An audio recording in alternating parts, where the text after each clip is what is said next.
Let's go live.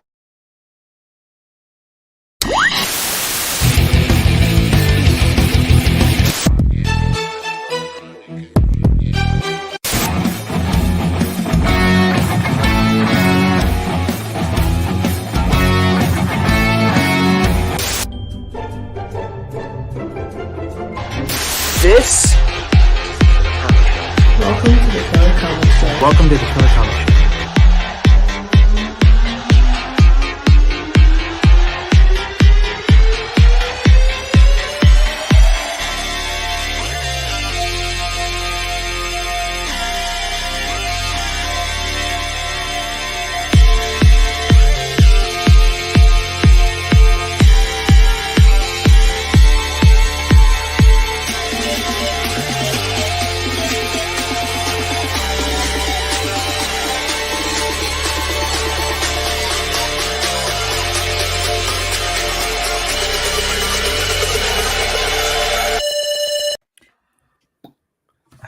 Coming at you on another Thursday night from another premiere in. How we doing, guys? Welcome to the Killer Comic Show. Ow! Welcome to the Killer Comic Show. How are those loyalty points building up for the They're premiere? racking up, you know. They're racking up. First week I was in Lincoln. Second week I was in Reading. Last week I was in Cornwall. This week I'm in sunny Exeter. So they are racking up. Went out for a couple of drinks with Lenny Henry last night. Told me the tips of the trade, how to get the best night's sleep. So yeah, we're on to a winner here, mate. On to a winner. Other budget hotels are available. Winner, chicken dinner. They are, but the Purple Palace is the one to be. So if you need any discount codes, hit me up, and I won't give you the one because I ain't got none. I reckon I've been to the Purple Palace. How are we? How are we doing? Yeah, I'm all right. Good. That's as much energy as you're getting from me this week. I'm all right. I'm here. Yeah. How are you? I'm all right. Tom, how are you, mate? I'm all right, mate. I'm running off adrenaline and coffee, but I'm all good. We know that too well. We know that too well. You have been bombarding us with. You've been like a fidget spinner today. You haven't been able to keep still, and you've just been bombarding us with messages. But yeah, I wouldn't recommend not having any sleep since Saturday as a thing. However, over the last 2 days, I've probably been the most proactive / active I've been in years. Considering you're out saving lives as well, having no sleep is probably quite detrimental to that. Yeah. But look at me. I'm fresh as a daisy. I'm happy to go. I'm ready. Let's go. Alert is ready. Let's go. Oh, there we go. So, right, yes, we are. It's another Thursday and it's 9 o'clock. The chat is buzzing. We've got myself, we've got Andy, we've got Tom, we've got Chris Bell, who has unfortunately been... Boys, I'm balls deep in IKEA. I'll be listening now. I'm not sure how you get balls deep in IKEA, but I'm sure we're going to find out. Andy said, yes, I do like a IKEA meatball. See, I'm partial to a Subway meatball Mariana. Nice. They're quite nice. They're quite nice. We've got Tom. What's up, Chris? We've got everyone's favourite YouTube Heisenberg. We have Leon Russell. Well, hello, killers. Hello, sir. Connie Dalton, where are you today? This woman travels more than me. So I'd like to see who's got more loyalty points on the motorway than I have. Leon Russell, another premiere in Blimey. What sort of job is it that takes you to strange hotel rooms for your work? Hope you're paid by the hour. My OnlyFans has taken off, so I've entered into a new agreement with OnlyFans that I have to go and sample premiere in rooms, and it's not all that. It's not all that. It's 17-hour days, and the pay is absolutely shocking. So there we go. I was wondering who did the prep for my OnlyFans. There we go. And we've got Mr. Vic, the one and only Ed Vic. Evening, sir. Thank you very much for joining. So, yes, it's Thursday again. Have we got any pickups? Andy, please tell me you've got some pickups because I've been looking forward to this part all bloody week. So have you got some? I do have some pickups. I can confirm I have some CGC as well from my last submission. So I can show that off. I'm going to start with some of the singles that I picked up. So Mask issue number 1, one of, I think this was like a 4-part miniseries. I got this for £1.20 on eBay. I thought that was an absolute bargain. And you've been collecting quite a them. Like you've been collecting a lot of them. I remember you got one from the Hobgoblins Hideaway sale. Yeah, I got the promotional sort of supplement that was the first sort of appearance of Mask for a 9.8. So yeah, I jumped at that. So yeah, £1.20 bargain. Mask means a lot to you, though, doesn't it, mate? So that's Does, mate. Yeah. Cool. It was I like that. it was something that me and my dad would have watched when I was a kid. So and I tried to pick up. I've been going down quite a nostalgia route the last couple of weeks, like trying to think of toys and stuff like that I would have had as a kid, and try to pick them up and realizing like things like like the green. Do you remember Centurions? Yeah, man. Yeah. The green Centurion figure is the one that I really remember, and I almost. He's the one with the mustache. Indeed. Yeah. Yeah. I almost bought it on Selling. eBay for 90 quid. I was that Wow. close to buying a bit of my childhood. So, See, I had so the this- same thought about collecting my comics, like to now decide, like, now I've got X-Men, I've kind of hit my grail, if you like. I kind of now, what do I now collect? So apart from J. Scott Campbell, I'd love to go and collect like all my favorite TV shows as comic books. So that's why I got Biker Mice from Mars. I'm looking at getting Mask. I'd like to get He-Man, that kind of stuff, just because they're all my favorite TV shows, and it'd be nice when I have my own kids to talk to them about the TV shows that I watched, but in comic 100%. form. Yeah. And have you started? Do you have any? Yeah. Yeah, I've only got Biker Mice from Mars, and I got the One Piece issue 1, and I've got Dragon Ball Z issue 1. So that's Nice. Ghost Rider issue number 94. So I got each of these comics from 75p an issue from a Facebook group. I got issue 94, issue 93. Now these are all in near mint minus condition. 92, 91, 90, which is arguably one of my favorite covers for the Ghost Rider. Nice. Is that his original run? It's original volume 2. Volume 2. Volume 2. I got 88. So you can see the theme here, 87, all the way down to 86, and then I got this 82, which has Devil Dinosaur on the cover and Howard the Howard. Duck. Yeah, nice. So the thing about these is they're worth a lot more than 75p, put it that way, largely because the print run was so small for these, and it was also that issue 94, the last issue, is really difficult to get. So if you take a look on eBay, you'll see how much they're going for. They're like 30-40 quid an issue. So I was delighted to pick that up. Andy, can you show that issue 92 again with the Ghost Rider and the dinosaur? Sure. 82, I think it was. Yeah, 82, not 92. Yeah, 82, sorry. yeah. That's I great. don't think I've ever seen that outfit on Ghost Rider. He looks proper like space agey.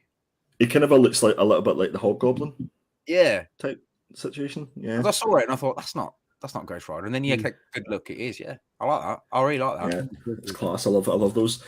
So my last submission for CGC, we just didn't get the chance to do a show or to do a reveal and stuff like that. So I've already passed on James and Sean's CGCs, and these are what I got. So I got Kanan, the Last Padawan, issue number 1 in the 9.6. Oh, nice.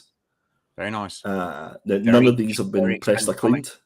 This is the first appearance of Kanan, Ezra, Chopper, Hera, Syndulla, Sabine Wren, and a few other characters. Pepe Larraz artwork. Very nice. Yeah. These haven't been pressed or cleaned, so I kind of took a chance on these. So I would say that if I was that way inclined, I could probably get these cracked and do a quick press and clean and get the 9.8. But do you know what? They're for my PC, so I don't care. Unless somebody wants to buy them from them, then they're not on my PC. Next up, we have, so this was just, again, a cover that I really like. This is Astonishing X-Men, Yeah, I like issue that. number 2.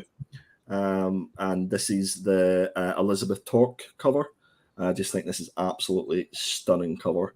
Again, I got this from my comic shop in America, so it's been 3,000 miles to get to me via Stackery, and I managed to get a 9.4. So, Do you know? Have you ever tried to catch how many characters she's got on there? how many? How many characters do you think she's got on that cover? I don't know.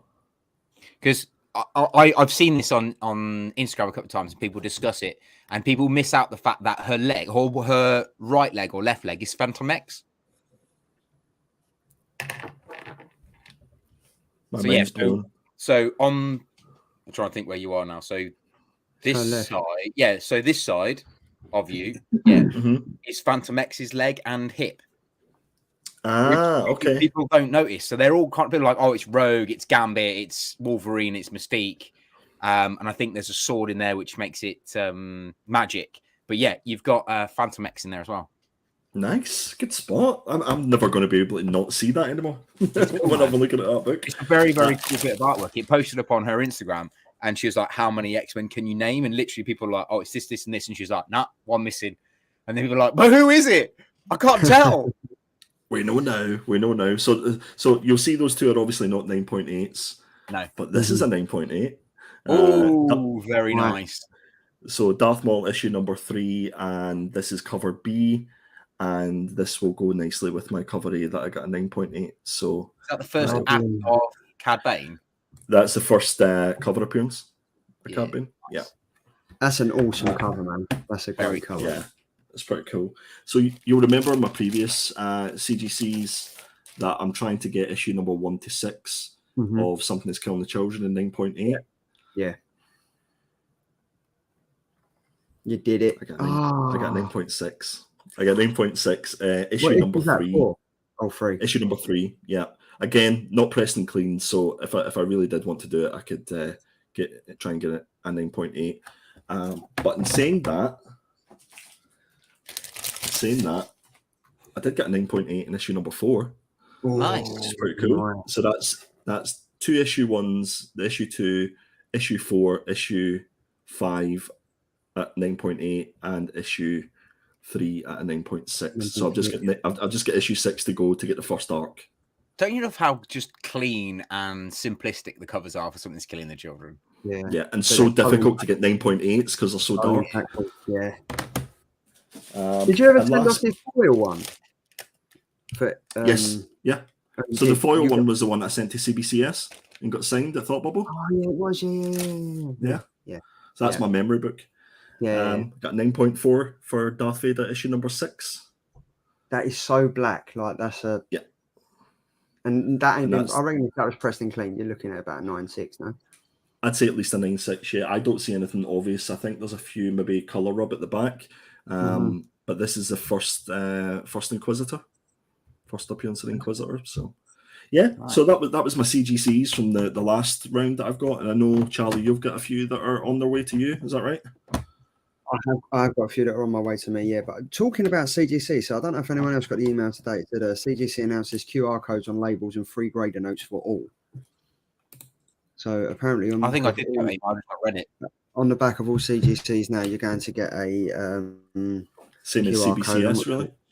Yeah, so I'm not. Yeah, I think they're just. Well, be honest, I'm not sure what that's going to do. It scans you and takes your CGC, and you can see the grader and notes and everything like that. But we ain't done a CGC show in ages, so I think when I get mine back, maybe we speak to Sean and James and see if they want to come on. Tom, I know you've got some, haven't you? No. Oh, okay. Then, yeah. So, okay. Well, let's do a CGC show, but I'm not invited. we'll just get James. We get James and Sean on, and we can laugh at them and what grades they get. But you got some good ones there, mate. Do you think you're gonna take them back and get them pressed and cleaned and send them back again? Oh, probably not. To be honest with you, if anything, I've already sold a couple to some people. So if anything, I'll probably just sell maybe 1 or 2 of them. As I say, whenever the show drops for Something That's Killing the Children on Netflix, by that point, I'm hopefully have everything graded for the first arc. And I'm just going to put that up as a job lot and try and sell the whole lot. So let the hobby pay for itself. That is a secret. Exactly. So I'm going to dip into the chat quickly. And Connie has said, touching on the deep in IKEA chat, as a former IKEA employee, I can confirm it's easy to get balls deep in IKEA if you believe. I'm still at home in Belfast and too lazy to go back to England. Petrol is too dear to drive back. So true. GP has said mask mofos. I absolutely love it, Andy. So well done, then. He's then telling Connie to swim. GP, at this stage, I might have to. I was just going to fly back next week. I wanted to come home to get my car, but a £2 a litre, not a shot. Got everyone's favourite tennis ball, who's absolutely loving it this week with Wimbledon on. It's Fuzzy Dunlop. Let's have it, Rascal. Sorry for the tardiness. Shocking, absolutely shocking. A up and Fuzzy. Connie has said, referring to your 9.8 Darth Maul cover, Cad Bane is one of my favourite Star Wars characters. That's absolute fire. And it is burnt to a crisp. All good, brother. All right, Pete. So, yes. So, I basically, where I've been away, I haven't got nothing to pick up. I picked up one of these. I got dipped into bloody fucking soda pops again. So, I picked this up at Smith's Toys. It was on sale for £3. But I don't know why, but the Smith's Toys in Exeter is like it's been ransacked by Funko Pop fanatics. They literally went in there and every single one, I counted 116 of them. Every single one had been opened. Every single one. So if you're not a Funko Pop soda pop collector, basically these come cellophaned, and what people do, they go in, they take them out, and I've opened this already, by the way. They rip them out and they come in a black bag, and then they get this little thing, and it will tell you if you've got a chase or not. So basically, what Smiths has now smartly started doing is they're keeping a selection of ones behind the till, and them ones aren't able to be opened. So the luck of the draw is still there for people, but unlike me, I just see that one's here for £3 and thought it's actually a decent Funko soda pop, so I'm going to pick it up anyway. But yes. So which one was it? Did you open it up? Did I miss it? Yeah, it is Katsuki Bakugo. So obviously this is from My Hero Academia. I know the Poptimist is a massive collector of that, and he was lucky because his missus went in, picked up one for £3 in the sale bin section. It was still sealed, and he was lucky enough to get the chase version. But I mean, as details go, that's still a pretty cool, detailed soda pop. To be fair, like my addiction is slowly kicking back in with these now. Fuzzy Dunlop kindly sent me 2 or 3. That I have up here, which are really cool. So yeah, they are pretty. I can see how you get down a rabbit hole with that though. You can if you start picking those. How much do they retail for? Like £15 or something? No, it's about £10.99 average. Average is about £10.99 for £12. But yeah, massive shout out to Fuzzy Dunlop. Last year he sent me the Chrome Harley Quinn to match with my other Harley Quinn as well. But the detailing on them is so much better than it is in a Funko Pop. Like I've got around probably about 1,200 Funko Pops, and they're all in the loft. But these, these I just keep displayed because they look good. They take up their space, and yeah, there's about I'd probably say around 1,100, 1,200 Funko Pops. It's ridiculous. It's stupid, so stupid, and they're all in boxes up in the loft, just taking up space. There is 2 or 3 from San Diego Comic Con that I think I sent to you guys in a private chat. I might try and pick up. But to be honest, they're probably going to be for a bit of a flippity flip. Well, why not? But Fuzzy has said, I got out of the Funko game in January. It's unbelievable. I've got 50 sodas I can't give away and 350 pops I'm stuck with. Fuzzy, I'll tell you now, live on YouTube, drop me a message with the Funko sodas that you've got, and I'll send you a little tick list, and I'll tell you what ones I'll have off you. Do it. Not for free. And yeah, I prefer the cans to the figures. I think the cans are awesome. I think the detailing on them, it's pretty good.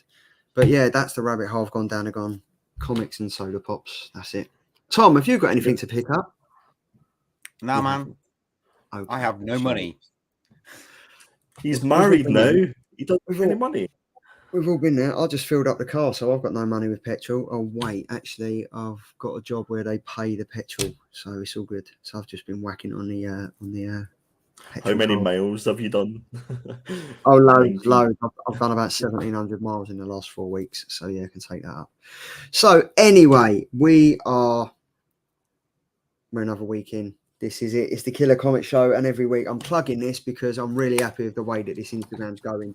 Like we've created a designated Instagram page after Geeky Guy Comics got hacked, but things happen for a reason. And I think kind of on the plus side of that, we've now created a Killer Comic Show Instagram page at instagram.com/the Killer Comic Show and then twitter.com/Killer Comic Show, because we're not allowed no more than 12 words in an SMS or however Twitter works. But I'll tell you what, Twitter really is getting some traction from this show. It really, really is.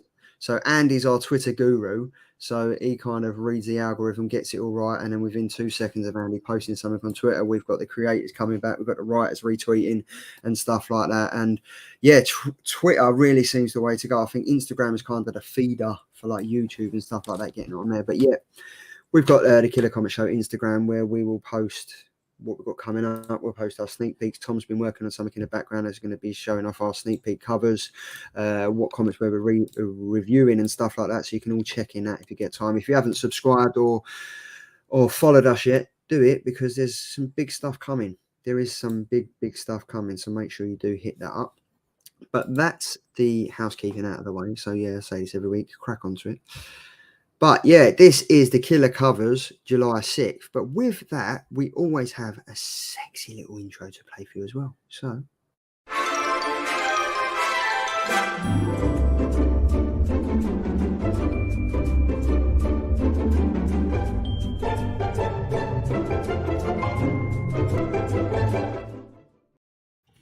there we go. Yes, Killer Covers. This is the business end. We've done the housekeeping. Let's get down to business. There we go. Killer Covers, July 6th, which was obviously yesterday, New Comic Book Day. You know the coup by now. This is where we get all serious. This is where we get 165 votes for a comic cover, and we only have 4 people watching. So there's something obviously going wrong with the YouTube algorithm there, but we won't pass the blame to no one. So yes, this is the Killer Covers, July 6th. Up first, we have Andy. Take it away. Guys, I went for something a little bit different this week. I sort of took it back to the roots, to nice, clean cover. Little Monsters, issue number 5 by Dustin Yen, published by Image Comics. You know that we've been following this book since issue 1, and hopefully we will get to read it for, this week for next week, and let you know what it's like. But this cover, I just think is beautiful in its simplicity. I think the last sort of bunch of covers that I've picked have been very much, the color work and everything else, but this is literally just black, white, and red. And I just love what Dustin Yen has done for this cover. As I say, it's just beautiful in its simplicity, and I just wanted to strip things back a little bit and pick a cover that maybe I wouldn't necessarily pick. And this is what I went for this week. I love it. I like the simplicity of it, and it really does. If you've been reading the story like we have, it tells the story. 100%. 100%. I really like its Japanese throwback to their artwork, like with the Japanese sun in the background, and the bow almost looked like it's been created in Japanese ink. I think it's a really, really stunning cover. Very, very nicely done. I think I wondered if it actually said something in Japanese. You know, the red sort of bit at the back. I was wondering if it said it's something. A possibility, because I believe this character is Japanese. So that's why he's done it this way. I really like it. I think it's really nice. I like Do you know we need in the chat right about now? We need Wakazashi's tea house. Yeah. We need Wakazashi's tea house. If he joins later, hopefully he'll be able to jump on and tell us this. Maybe it says, "Are you Genki?" That'd be great, wouldn't it? Are you Genki?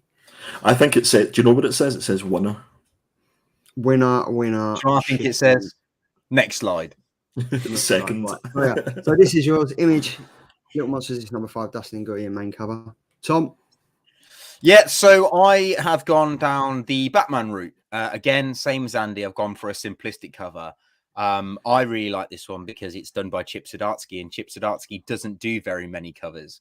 This is the 1 in 250 incentive cover for the current Batman run 125, which comes out today, or came out yesterday. And we're hopefully going to review next week, so I'm looking forward to reading that one. But I chose this one purely because of the menaces, in like kind of the way it kind of menaces over you a little bit, and I love the fact that it's red and black, and it's like a really like kind of reddish black. I like that it's kind of showing that this is going to be quite a bloody battle, I think, in this next set of Batmans, if you like.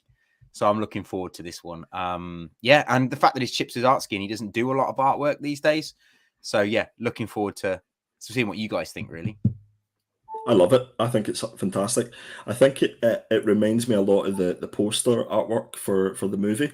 That was the first thing that jumped into my head. Yeah. But again, I think it goes back to the simplicity of this book. And as you say, Chip doesn't normally do a lot of books, but what you find is when he does do a cover, it's a high ratio incentive. So wow, 250 copies to get this one. This is one that you're going to want to pick up if you're a massive Batman fan. But yeah, it's a cracking cover, and will it become iconic?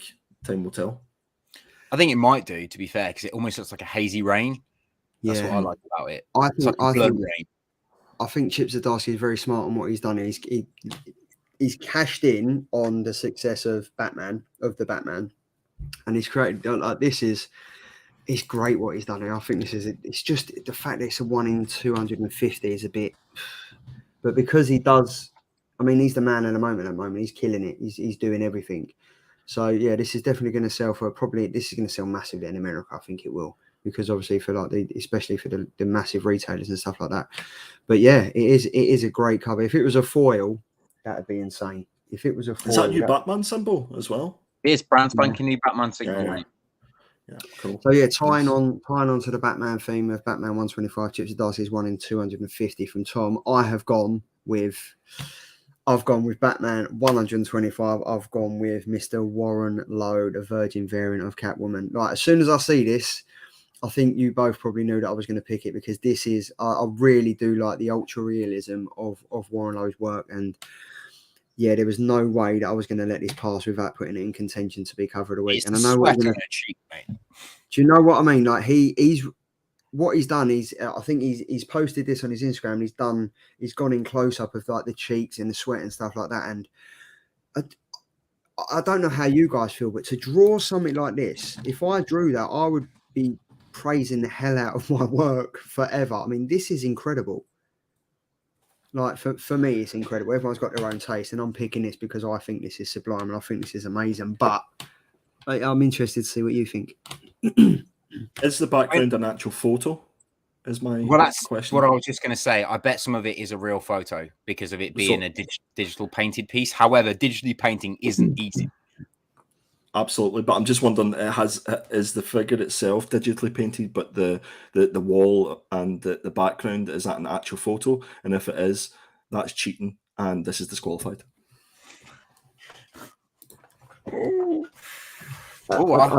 I can taste that bitterness there, mate. I don't actually know what to say about that, but there's a bit of bitterness. I am really looking forward to reading this new arc, and I think I've even hooked Andy back in to kind of read it as well, because everyone knows Chip Zdarsky. Chip Zdarsky's killing it at the moment. Everything he's touching is turning to gold. So why wouldn't you just, even if you're not a Batman writer, I guarantee there's Batman fans out there that are thinking, let me have a look. Let me see if Chip Zdarsky is actually doing things that people are saying he's doing. Well, the thing is, as I said last week with the keys, he was requested to join DC to do this book. Like, he's been commissioned to join DC, and he's only joined if he can have free reign. Yeah. So God knows what he's going to do. I have 19 issues to catch up on. So the last issue that I read was 106. So I've got a lot of homework to do for this week. I wouldn't bother with Shadow War. You don't need it. No.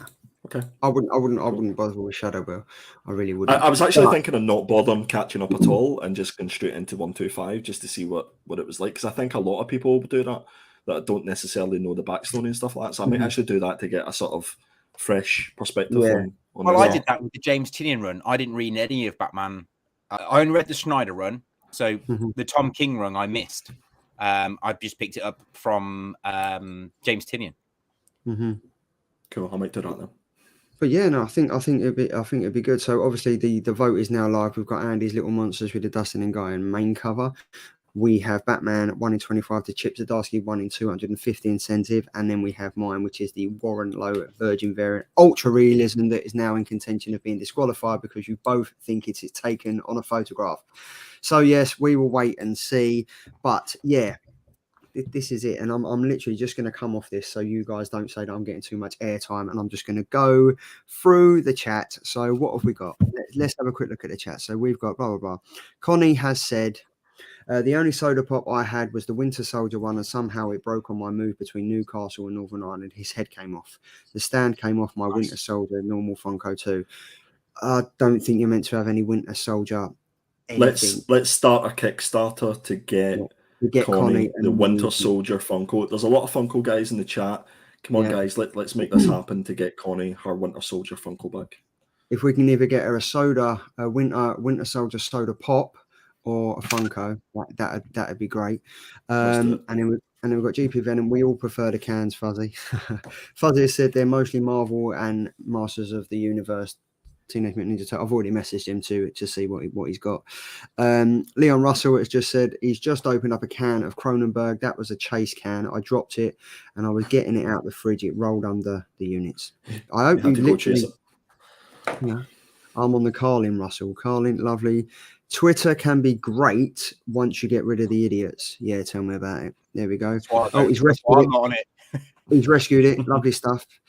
Connie has also shared she has 3 Twitters, so give me 5 minutes and I'll follow you on all of them. Thank you very much.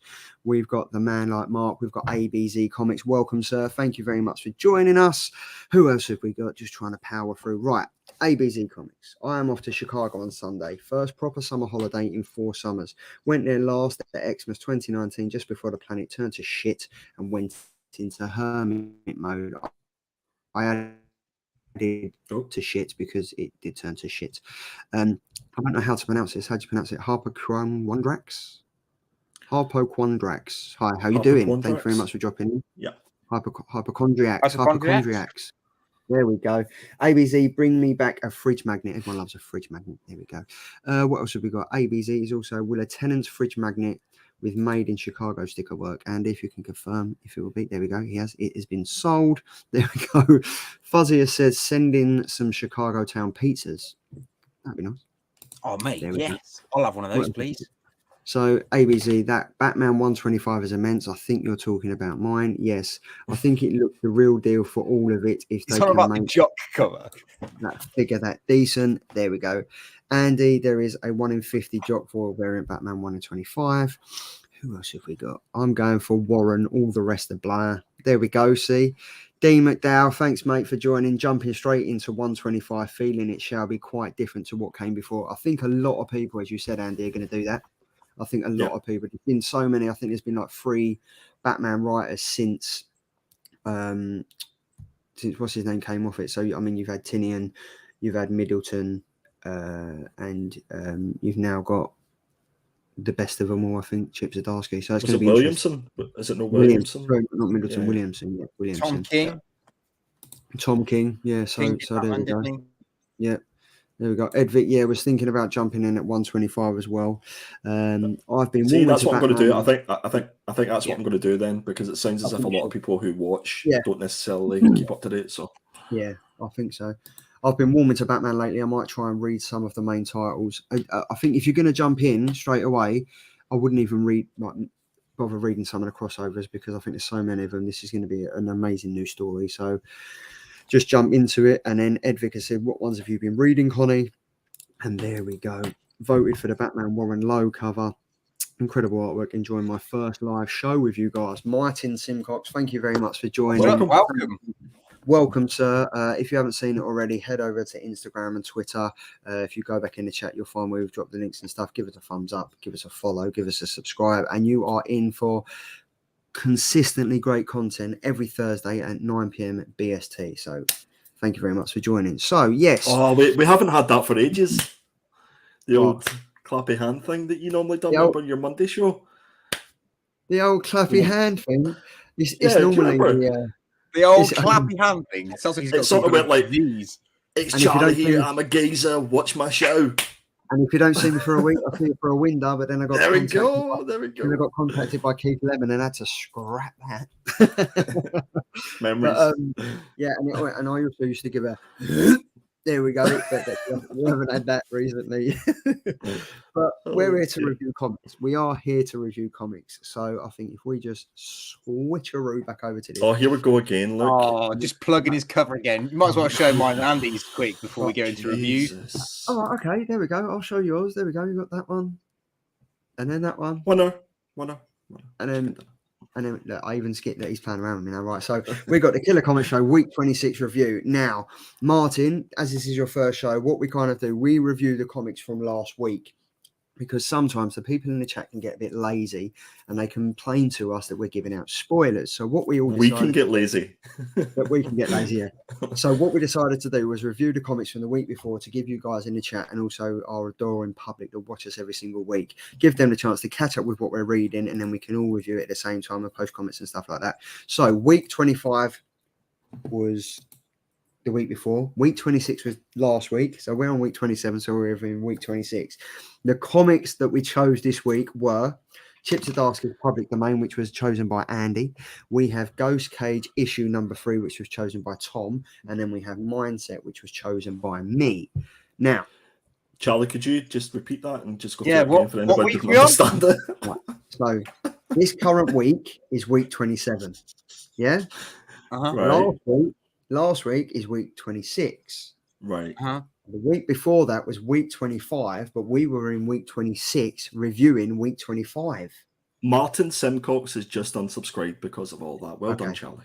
Well, I'm just letting you know. I'm just letting you know. Right. So anyway, up first, it's me. We've gone for Mindset, which is by Image Comics. It's written by Zack Kaplan IV, and it is art by John Pearson. This was released on the 29th of June last week on a Wednesday. Main cover is by John Pearson. Cover B is by the fantastic Martin Simmers, who is obviously done Department of Truth and God knows what else, because he's done quite a lot. We've got the 1 in 5 incentive by the very amazing and astoundingly attractive Danny, who's done the variant cover for this, and we have the 1 in 100 incentive by the one and only David Mack with the foil variant cover. This is by Vault Studios. This was absolutely amazing. I'm going to jump straight into it and have to say that this comic is so true, so current, and I found it really, really enjoyable. Like, honestly, there was a cover. Tom, you mentioned it last week. It was about the Adam and Eve and the iPhone hanging from the tree. Yeah. What was the name of that again? New Think or Think New. Yeah, so that I read that, and there's quite a lot of similarities between that and this, I found. Yeah. But this is very current. This is talking about like how people's mindsets are influenced by social media, mobile phones, digital adverts, and are we really being our true representation of ourselves, or are we trying to be someone that we're being told to betray to be via social media? Yeah, it was mind-boggling. Yeah, it was confusing, but there's a deep set story in this, and I've got to say, I think the artwork by John Pearson was fantastic. It really, really gripped me, and it started off with an absolute bang, because straight away we're thrown into the scene of where this guy's been arrested for the murder of a billionaire who started this company, and I'm all in. And I haven't read a comic in recent times where from the first issue I gripped as much as I was with this. I think it's because it's so current and it's so real that this could easily be a true life drama instead of it being a comic. So I was really gripped with that, and I thought, yeah, I think Zack Kaplan and John Pearson are a team that's going to do big things with this. And it's Vault Comics as well. I mean, it's an indie publisher, but they are putting out some really, really good stuff. And yeah, I think the main cover for me that really does do the story justice is the first cover.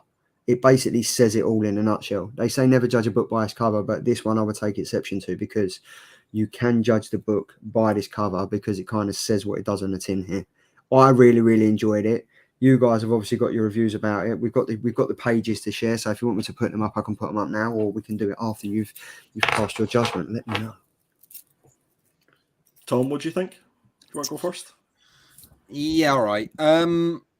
So I probably read this at the wrong time, to be honest. I was probably half asleep / had just got back from a very long shift, and I read this book. I didn't really like the artwork. I found it quite hard to follow. I wasn't quite sure. It was detailed, which was nice. It was very detailed, but because it was so detailed, and then because of it was like almost like a watercolor, it seemed a bit washy in places. So I did get a bit confused on who was who and what was going on in places. However, saying that, the story was good. I did enjoy the idea of the story. And the fact that this guy's part of a company, and he pitches this idea to his peers, and they basically say that, this is a good idea, but what you're trying to do is reverse of what you're trying to get into. So like you're trying to get into the social media side of things, but you want it to help people rather than to get people to buy stuff. So you're kind of going against the grain a little bit, but it's kind of admirable, but no, we won't be investing. So I liked that bit. And then I liked the bit that he was failing college or university or whatever he's doing, and then he had to go back and redo his lab bit, and then obviously they make this amazing discovery when they're doing it, which is really cool. And I thought this, like, I really like the idea of where this is going. So it did catch me, it did get me hook, line, and sinker, and I will be reading issue 2. But saying that, like I said, I probably read it at the wrong time, because although it did grip me and I do want to read issue 2, I don't know if I want to give it a killer just because I didn't enjoy it. I was hooked, but I didn't enjoy it. Does that make sense? It did get me, and I do want to read issue 2, but I feel like this might be a bit of a slow burner, like a slow build-up. I feel like issue 2, 3, and 4 will really bring me in. But as a first standing alone issue, I think this would lose a fair few people that read it for the first time. Really? What did you think, Andy? I thought, so I was kind of like you, because it's been such a busy week. I always find that you sort of like, however you're feeling at a particular point in time when you're reading a comic can influence, your review of it. But for me, this comic felt really personal. Like it was something that I was currently living at the moment. I think over the last while of being on social media and being on a YouTube show and things like that, you find yourself becoming engrossed with the community that you're associated with. You meet friends go, friends come, follows go, subscribers go, all that sort of stuff. I personally set up by setting up my own Perpetual Comics YouTube channel and stopped that just because I didn't enjoy the experience of it. And it almost felt like with this book, it was sort of telling that story of turning every possible moment into a selfie moment. And I think a lot of people do that, and they lose being in the moment and being present. You know what I mean? And they forget that there's a world outside. If you take, for instance, what we do, there's a world outside this community, there's a world outside it. And every so often you find friendships like we have, and the very small group of people that we talk to on a daily basis. I love this book because it kind of told that story, that there's something kind of almost quite sad about this story. And it's quite an unhappy story that there's a world and there's kind of a people in that world that only feel joy through images of themselves and, constantly feel like they need to put on some sort of performance. I thought the artwork myself was really stunning. I thought it suited the book perfectly. And I almost became a little bit engrossed with it. I thought I thought that the lettering of this was beautiful as well. Just the way that it was kind of set up over the page, and it kind of allowed you to follow it. I thought the pacing was great. It really set itself up for a really interesting story. And I think Vault have really knocked this one at the park. As I say, I think the reason I really enjoyed it is because it felt quite a personal book, that it was kind of talking to me, and I kind of attached the current situation that I'm in with social media to this book, and I think that's why I enjoyed it so much. Do you know what I think I've got to say is that it is very personal. And I think if you look at everything now, everyone's on a phone, everyone's on an iPad, everyone's doing this. We're saying this now, and we're on YouTube, we're on a social media platform, but we're engaging with one another. But when you sit there just looking at a screen, what I liked about this story is that you kind of see him looking at a screen, and he becomes that screen. He becomes absorbed in it, and he kind of lives his life through social media. And I think a lot of people do that. And Leon Russell has literally commented on what I was thinking. I was literally just about to say it. I liked Mindset, but I thought it was pitching itself as an episode of Black Mirror. 100% felt more like a TV than a comic. That said, I haven't cancelled Mulder for number 2. If there is an episode of Black Mirror where they're played out, and people get points and they get thumbs up and thumbs down when they go in and they go to a restaurant and they give the waiter a thumbs up, and then he meets his quota for the day and he gets special things. This could easily be an episode of Black Mirror. This could easily be like a one-shot episode on a Netflix TV show. But I think the way that this is conveyed into a comic book is quite good. I mean, look, there's about 4 or 5 panels on the page on the right-hand side that don't really say nothing, but you kind of see, like, the way I was looking at it is that green door is like a void into the unknown, like social media. You can be anyone you want to be on social media. You can be anyone. And I think this comic here is trying to say, yeah, you can be anyone you want, but don't forget about who you actually are. Don't try and be someone you're not. And I think this comic book I think this is going to be big. I really enjoyed it. And I think it's because it's so personal that after reading this, I was like, man, I'm reading this and I can kind of see what I do. Like, I spend too much time on my phone. I spend too much time on my iPad. Sometimes I watch the world go by and I'm thinking, what have I missed? Because I wanted to like that picture on Instagram and I wanted to follow that person on YouTube. And do you know what I mean? So I was kind of like, yeah, it really hit home. And I thought, yeah, I think they've hit the nail on the head with this because I just think it's a great story. I can see where you're coming from with the artwork, Tom, but I really, really enjoyed it. Yeah, I mean, I didn't dislike it at all as a book. I thought it was like you said, it's very thought provoking. It just, I think, like we said, I think if I reread it in a better headspace, I would probably really enjoy it.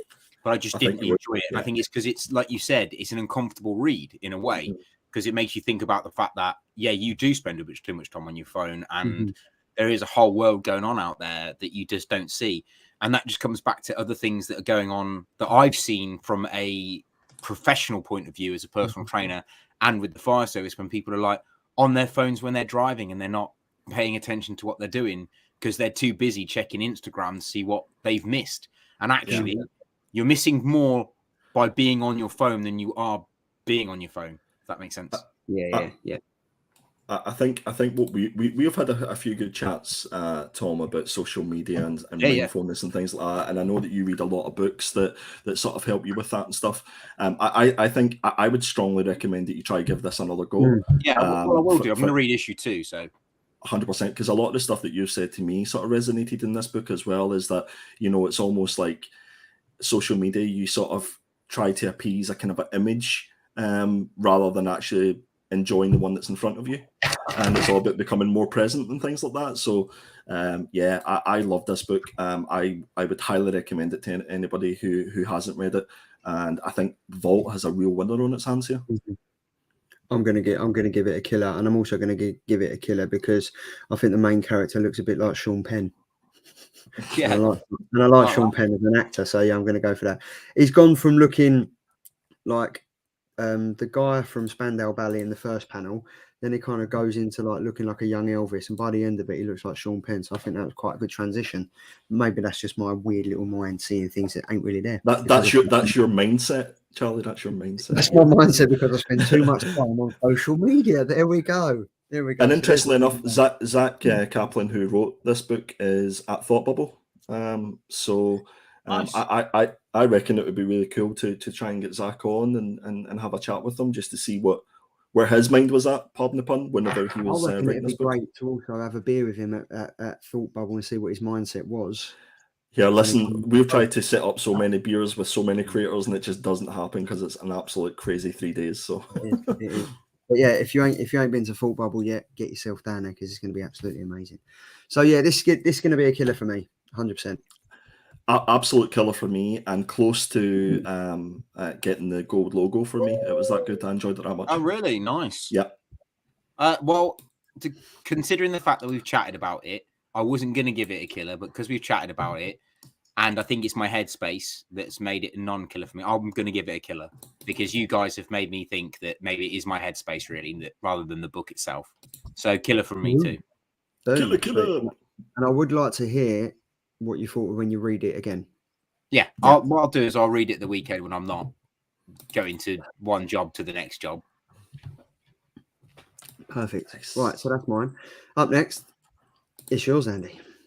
It is indeed. I went for Public Domain, published by Image Comics, and this is written by Chip Zdarsky. The artwork is by Chip Zdarsky, and the lettering is by Chip Zdarsky. Is there no end to this guy's talents? And he obviously done the front cover of Chip Zdarsky has just Charlie's bought Pig. Image Comics as well. He's just bought him. Yeah, I was going to say, I wouldn't be surprised.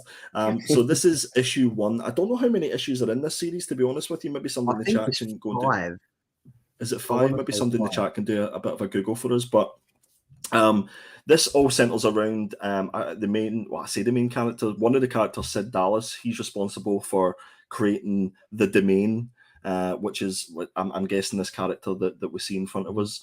But his 2 sons, Miles and David, the story kind of tells like a bit of a complicated relationship between not only the 2 of those, got 4 4. There's 4. Yeah. There's only 4 yet. 4. Yeah. There we go.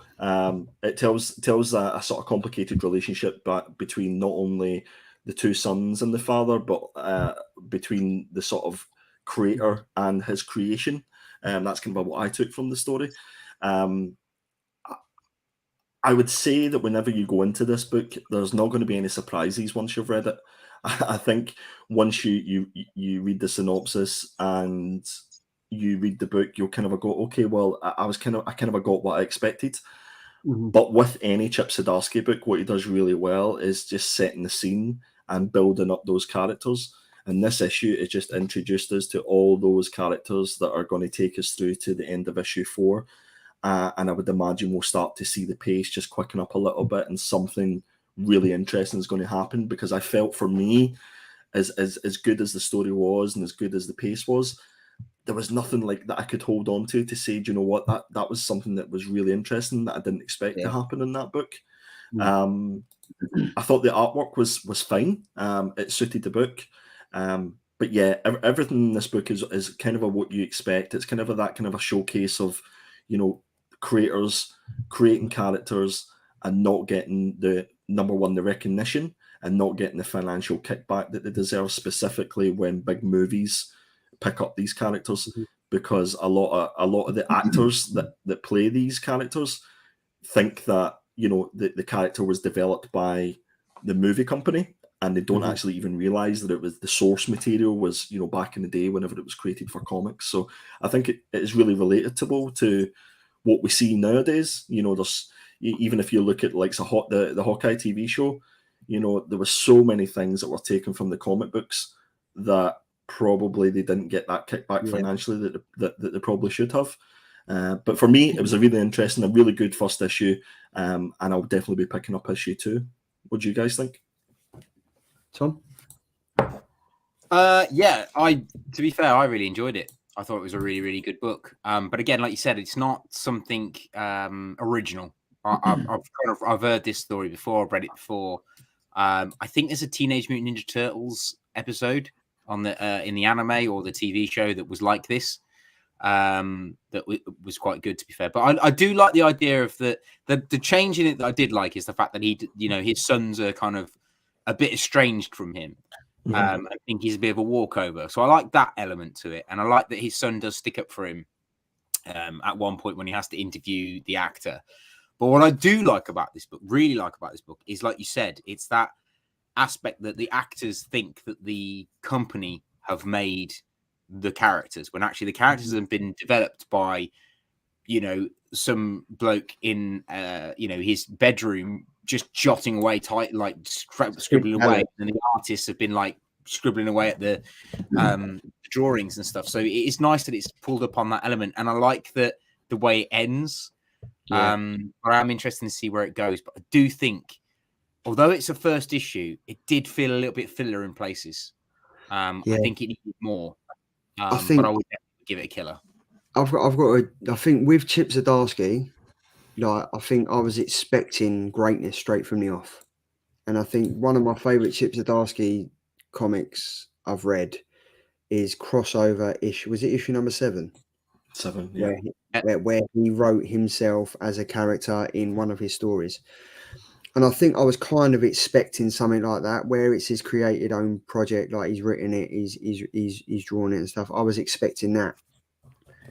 To say I was pleasantly surprised that it wasn't like that would be a lie. I enjoyed the concept, but as I said, time and time again, we've seen it before. Like the comics turn into a movie, the movie star gets all the kudos and stuff like that. But I don't know. I'm really interested in it, and I kind of see myself reading it. I don't know if I'm gonna keep it on my pull list, but it's a story. It's by Chip Zdarsky. He's one. I think if this was by anyone else other than Chip Zdarsky, I think I'd drop this straight away. But I think because it's by Chip Zdarsky, I'm gonna stick with it.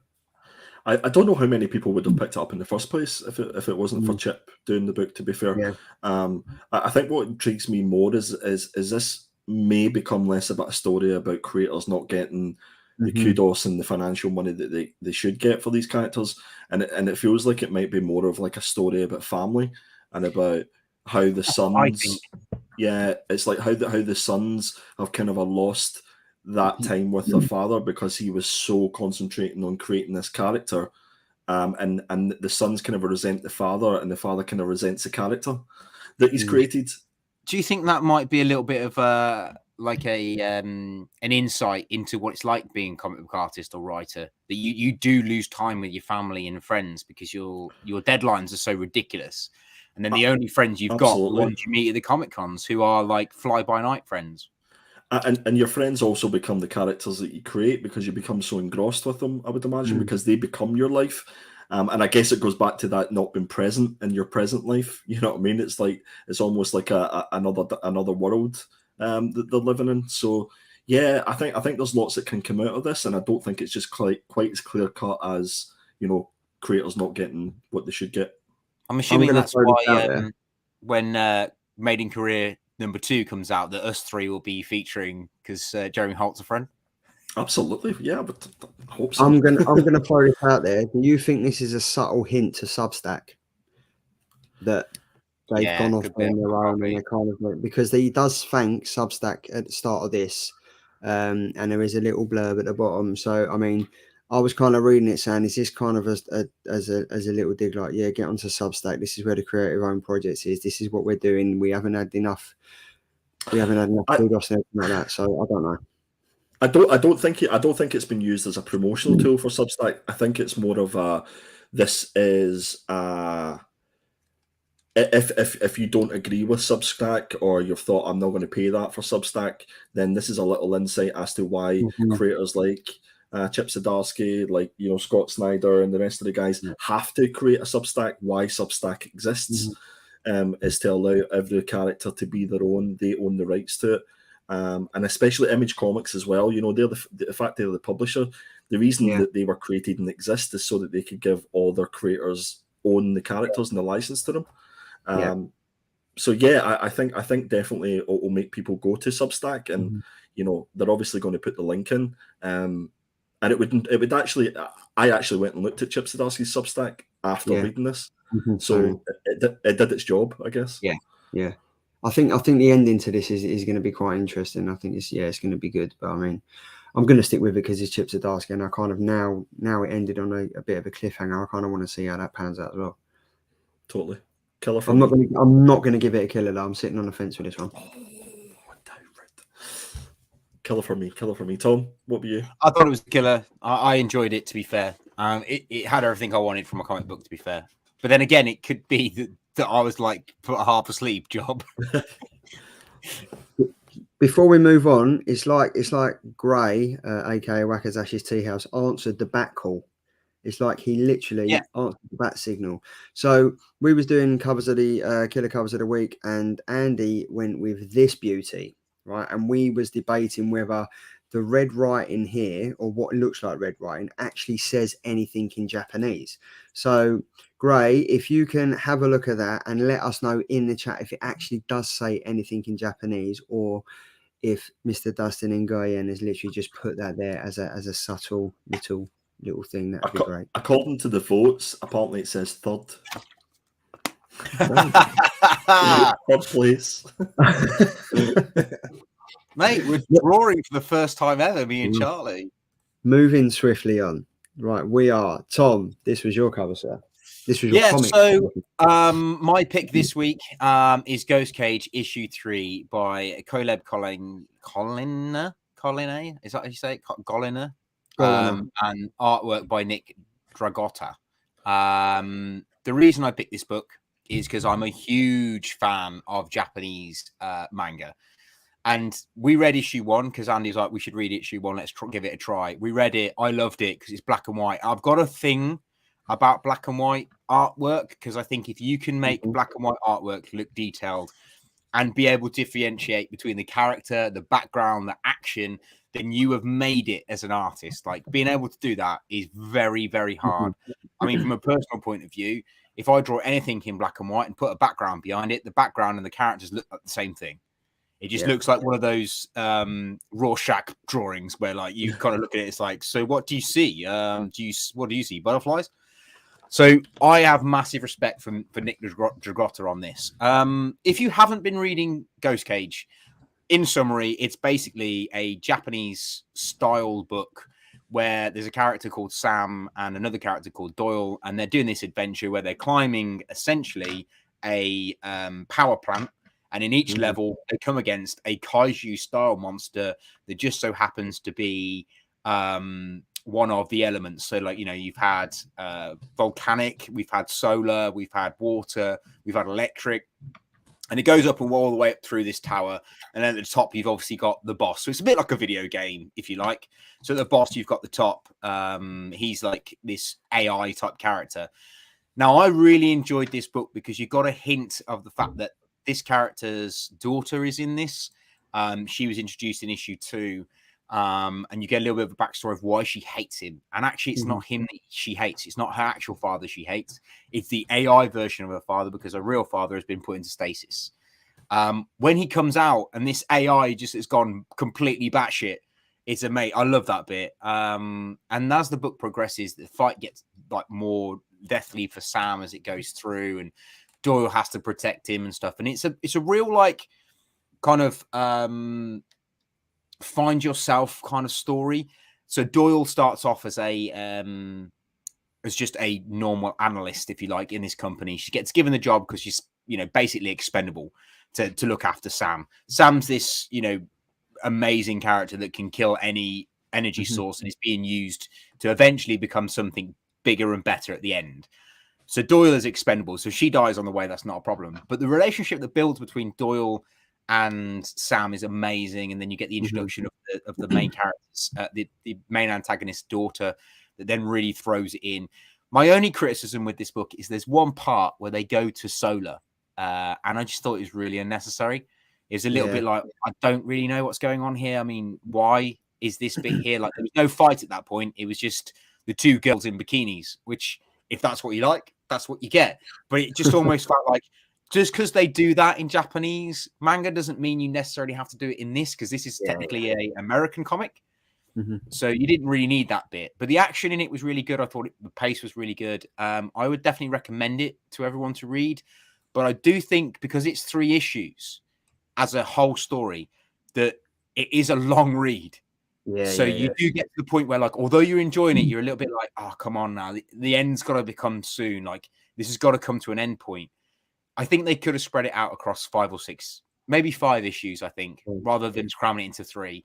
I think it deserved 5 issues, because there are natural ending points where you think, okay, cool, that's it now, job done. And then you turn the page, it's like, oh, now I've got another 16 pages to read. That would be my other criticism. But for me, absolute killer. I'd recommend it to anyone. To give you a flavor of Japanese manga, I would definitely recommend picking up this book, because it gives you a flavor about how good they are with their storytelling. Would I say it's revolutionary and it's one of the best things I've ever read? No. But did I enjoy it? Yes. Is it what I expect from a comic book? 100%. From that, it's a killer for me. We've got a question from Martin Simcox. I love it when we have questions. Like Ghost Cage, brilliantly written with stunning artwork. Should I try East of West? Yes. Yes. No, Andy, did that. Give that a go, 100%. Martin. Give that a go. I'm going to be very quick with my review of this. 3 things.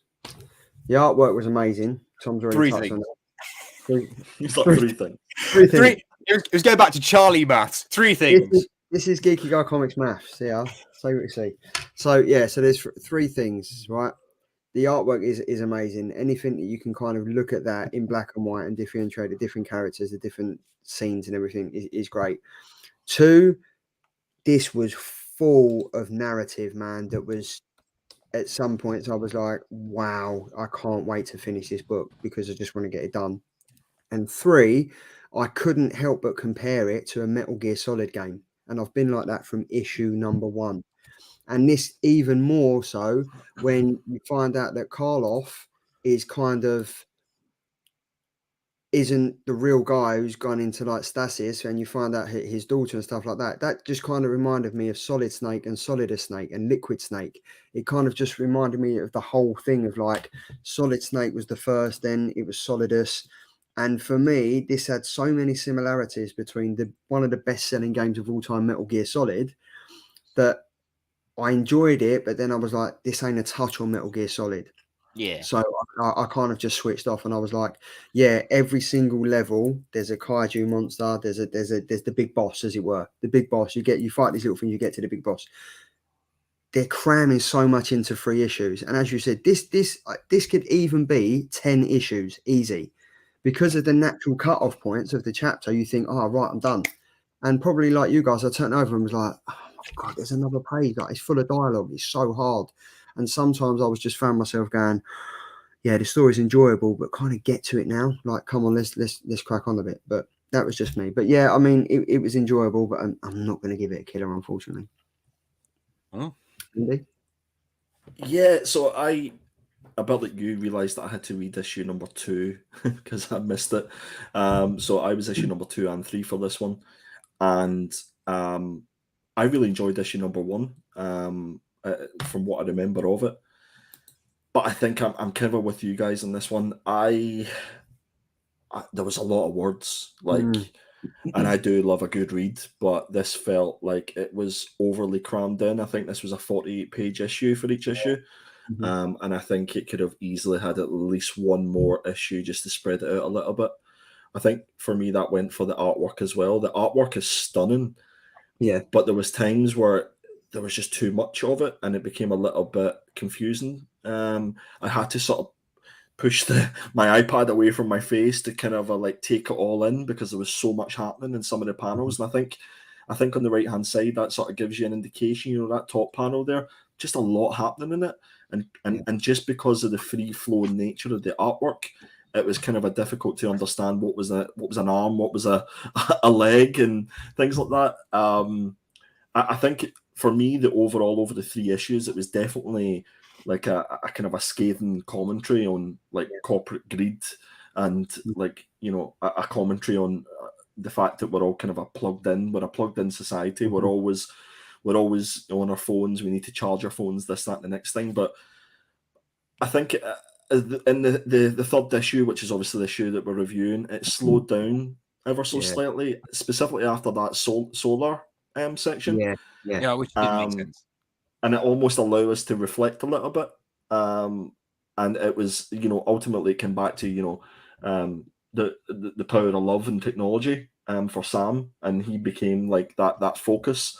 And just to remind us, you know, what's important in life, and you know what possibly could happen if we rely too much on all these energy sources.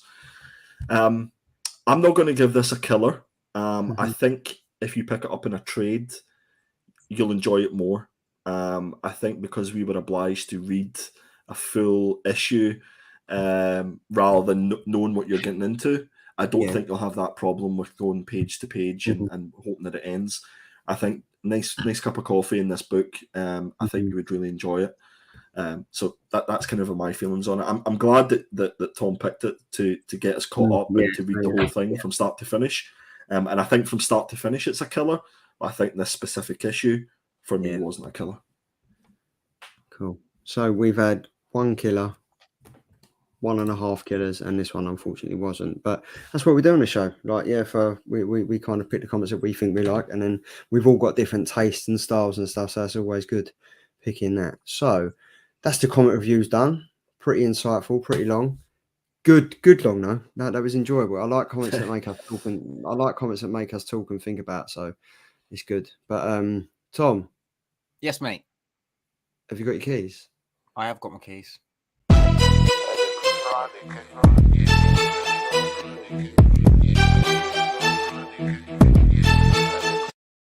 I got the key. I got secret. I got secret. I got the key to another way. Tom? Right. Yeah, so here we go again, guys. It's that part of the show where I talk a load of drivel and you listen to me for 10, 15 minutes while I talk to you. So basically, these are the key comics that I think that you should go out and pick up next week. So that is for the 12th of July if you're getting DC Comics, 13th of July if you're getting everything else. In the UK, everything comes out on the 13th of July. In the US, DC 20 is on the 12th. Everything else is on the 13th. So yeah, let's have a look, shall we? See what I've got in store for you. Martin, just to go on, Leon Russell has hit the nail on the head. Going forward now, this is where your wallet will start to scream. Your wives will tell you to leave YouTube and not watch anymore because, as Leon said, here's the expensive part of the show. And this is where I hand over to Tom and Andy so they can take responsibility for you lot spending your money. Yeah. No, disclaimer: if your wife comes after me, I'm sorry. It's got nothing to do with the comics. Yeah. Whoa, that took a word. Yes. So first up, the first book that I picked out of the long list of keys from this week is Superman, Son of Kal-El, issue 13, written by Tom Taylor, artwork by Clayton Henry.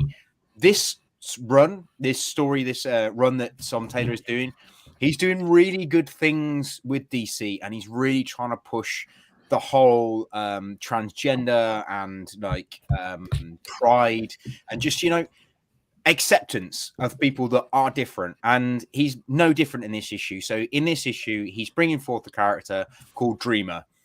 He was actually made their first appearance on TV in the Arrowverse. So this is her first comic book debut in this book, and Tom Taylor is really running with this.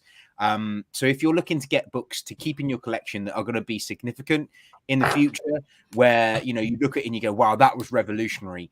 This series, The Son of Kal-El, is definitely worth getting. Issue 5, because Kent comes out as being bisexual, and issue 13, because this is the first appearance of a transgender superhero within the DC universe. So yeah, worth picking up for that, guys. Do you know, it does sound very interesting. I think Marvel have done something very similar to this, where they've got Jeremy Holt writing on it as well. I think it's Marvel's. Yeah, it came out a couple of weeks back.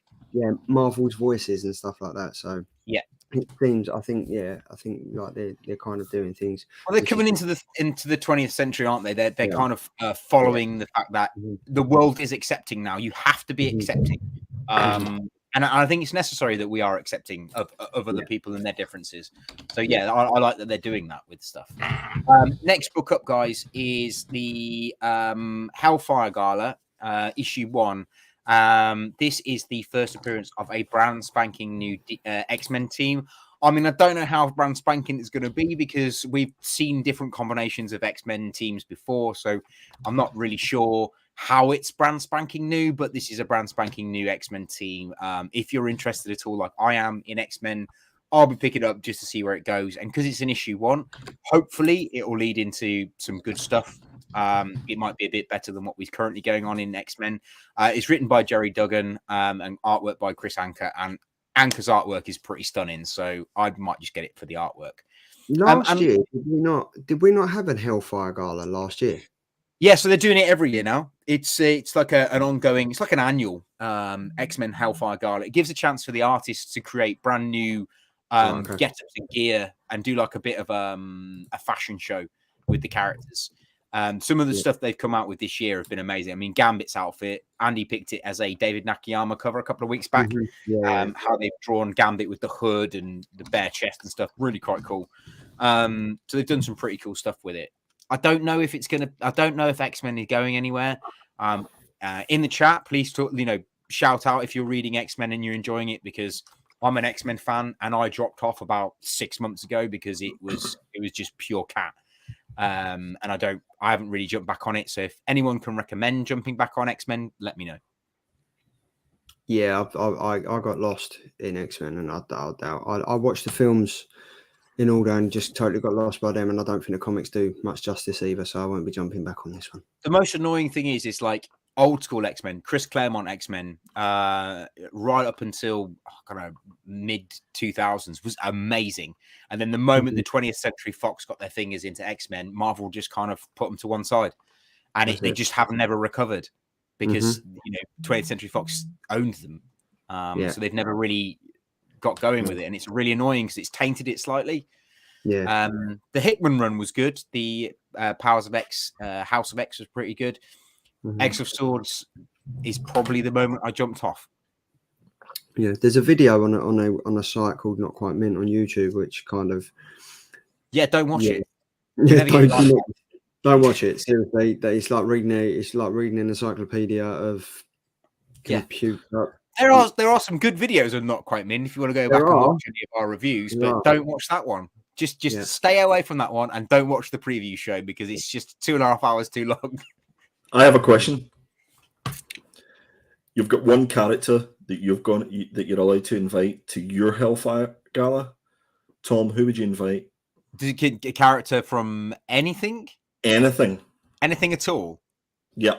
I would probably, because it's become my favorite thing at the moment, I would probably invite Luffy from One Piece. No idea who that is. Cool. Charlie? I'm sure you guys could imagine who I'm going to invite. Harley Quinn. Yes, of course. There we go. That's it. Plain and simple because... Job done.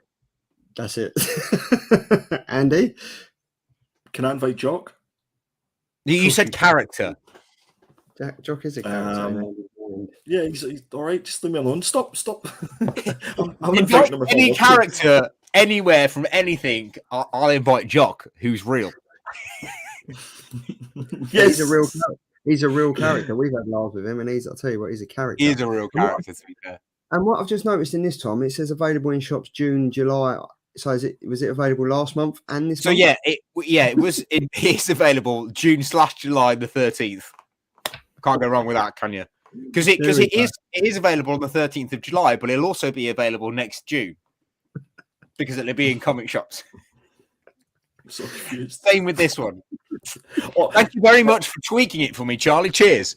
You've moved everything else around. You could have done that.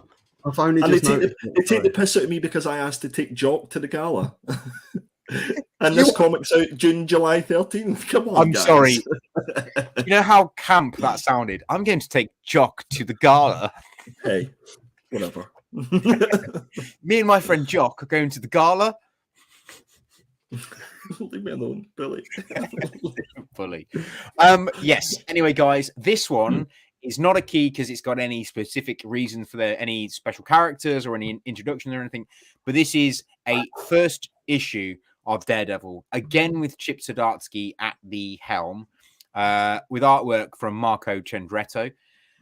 This one is a key, guys, because it's another first issue from Chip Zdarsky, and there is no synopsis on why it's a key. All it says is there's some hidden surprises in this book that will completely revolutionize Daredevil. And the last time that had it was when Elektra became Daredevil, when that statement was released.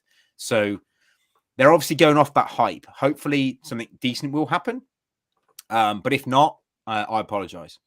But yeah, this one could be one to pick up. Can someone just confirm for me? So Chip Zdarsky did Daredevil issue number 1, which started in 2021. That went up to issue 25, 26? No, I think it went higher than that. Okay. 32 or 35, I think it was. Yeah, 25 was the first appearance of Elektra as a Daredevil. So then that finished again. Am I right in thinking that I've seen this cover been done in that run before? For some reason, it kind of seems similar to one of the issues. This is a very iconic position for Daredevil, like the rain and on the top of the gargoyle is a very iconic position. I don't know if it's been done before, but it is very samey. I think it's flipped. They flipped it, so you could potentially put the two of them together. Gotcha. Okay, so this one, the first arc by Chip Zdarsky ended on issue 35 or whatever it is, and this is literally, is it picking up from there, or is this a totally new arc like Batman 125? It's picking up from Daredevil now that he's no longer in prison. And he's out. He's allowed to be. He's going to take on the mantle of being Daredevil all over again. But it's kind of there can't be two Daredevils in Hell's Kitchen. So it's kind of like who's going to take the mantle? Is it going to be him or Elektra? So we'll see. I have a question, and it's nothing to do with who you would invite to the Daredevil Gala. So if you look at the front cover, right, he obviously has his sticks that he uses, but see the red wire. Like how long is that red wire that's going about? Like surely that's too long to connect to those sticks together. Like where's that come from? You know when you go to a gym and they've got a skipping rope. No, I'm the worst person to ask that question to. Tom. Some blokes do this with a skipping rope, and every time it hits your ankles, it gets longer. So I'm thinking, he's hit his ankles a fair few times. What gets longer, Tom? Yeah, his skipping rope. Right. Okay. Cool. I'm just going to take my friend Jock to the gala. I'm looking forward to this one. I like Daredevil. Chip Zdarsky was one of the best ones I read, and the Elektra as well. So yeah, I'm definitely going to be giving this a ride. Yeah, he's pretty good. And then finally, my last pick for everyone to pick up, if you're interested at all in Spider-Punk, it has been quite a fun read. Like, it's nothing to do with the Marvel Universe at all. It's not a nice little sideline book. It's fun. It's not breaking any ground. It's not the most amazing read when it comes to like writing and artwork, but it's a fun book. And this one is a key, particularly because it's the first appearance of Matera Murdoch, who is the Spider-Punk's version of Daredevil, who happens to be the drummer in his band. So that's quite a cool little thing that they're doing with it. So she's a blind drummer, and it's a take on the one-armed drummer from the band whose name I can't remember, but they did the tune "Pour Some Sugar on Me," Def Leppard. So it's a take on that, but it's a blind drummer. So I'm interested to read this and get, see what what it's all about. But it's a key because it's her first appearance. And with this whole Spider-Verse thing going on and people transferring from one universe to another, she could make her way into the Marvel universe at some point. So it could be worth picking up for that, to just put on your shelf to sell later on a rainy day. Or if you just want a fun comic to read, it could be one to pick up. Written by Cody Ziegler. Artwork by Justin Mason, and Cody Ziegler is pretty good at writing these fun comics. Like I said, it's not groundbreaking, but it's fun, and you can see where he's going with it. He's trying to build a bit of a fan following, if you like. I've just never been a big fan of Spider-Man in comics. I don't know why. Really, I know you get some uber fans out there that like Spider-Man, but I don't know why. I've never been able to just. The movies, something totally different, but Spider-Man comics, I just can't get hold of. I think Spider-Man's a real staple book to get into because he's quite a cornerstone of Marvel, but it's the same as Batman in a way. It's like, where do you start and where do you stop with Spider-Man? Like, I feel like there's too many reiterations of Spider-Man of where you could go. I mean, you could do Miles, you could do Ben Reilly, you could do Peter Parker, but then the Peter Parker's got so many different iterations of him. He was taken over by Doc Ock. There was him when he made a deal with Mephisto. There's so many things you can do. And they're constantly resetting it, which is annoying. Did they not just announce the writer for the new Spider-Man series, and Mark Bagley's doing the artwork? Dan Slott is back. Dan Slott, so Dan Slott's back on Spider-Man. The fact I love Mark Bagley's Spider-Man. I think it's up there with Todd McFarlane's, to be honest with you, is my favorite. So I might be picking that up. I would, because Dan Slott is one of the best Fantastic Four writers. He did an amazing run on Silver Surfer. He did a very good run with Spider-Man when Doc Ock just before Doc Ock took over. So hopefully he'll open. Spider-Man needs something at the moment because he is the Marvel staple character, but he's just not saying Nick Spencer is a terrible writer. He's a very good writer, but he's just lost fans during his run. Spider-Man needs Chip Zdarsky back writing. Exactly. His six issue mini run. No, I don't want Donny Cates doing it, if I'm honest. Chip Zdarsky, his 6-issue run that he done of Spider-Man was one of my favorites. I think, but he's obviously too busy. I agree. I totally agree. Spider-Man Reign, totally underrated. Great book. So there, like 4 fantastic keys. There we go, Martin. We told you this would be expensive, and potentially it is. But and where can we find you, Tom? Yeah, so if you feel free or feel the need for speed or whatever it is that tickles your fancy, you can head over to Not Quite Mint on Instagram and follow me. I'm posting quite a bit at the moment because I'm doing more geeky stuff. I've got a little bit more time on my hands for stuff like that, which is quite nice. My Art Off Instagram page is also worth following because I do try and post my artwork.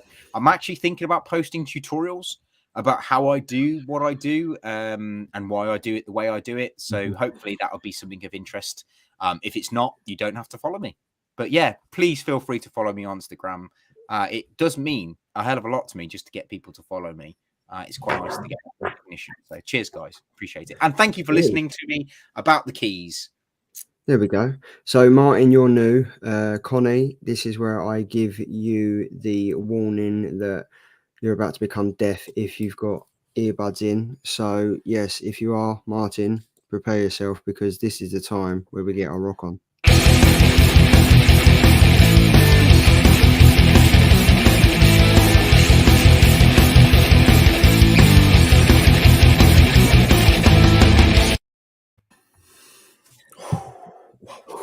Wow.